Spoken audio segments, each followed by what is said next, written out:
Si Dungkoy at si Paloy. Sabi ni Dungkoy, "Pre, anong prutas ang nakakain ang balat?" Sabi ni Paloy, "Bayabas." Sabi ni Dungkoy, "Mali." Sabi ni Paloy, "Ubas." Sabi ni Dungkoy, "Mali."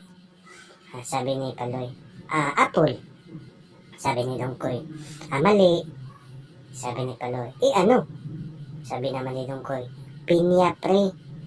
Sabi ni Paloy, "Bakit pinya? Ang tigas ang balat nun." Sabi ni Dungkoy, "Wala lang basagan ng tripe.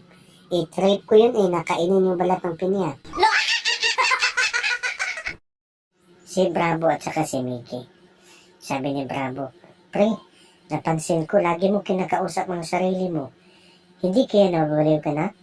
Sabi naman ni Mickey, "Hindi naman siguro, pre. Hindi ko naman siya pinapansin eh." Si Dungkoy at si Butyok. Sabi ni Dungkoy, "Pre, ano ang favorite subject mo?" Sabi ni Butyok, "My favorite subject is English, my man." Sabi naman ni Dungkoy, "So, ibig sabihin, magaling ka mag-English, pre?" Sabi ni Butyok, "Of course." "Ikaw, ano ang favorite subject mo?" Sabi naman ni Dungkoy, "Math, pre." Sabi ni Butyok, "Wow naman!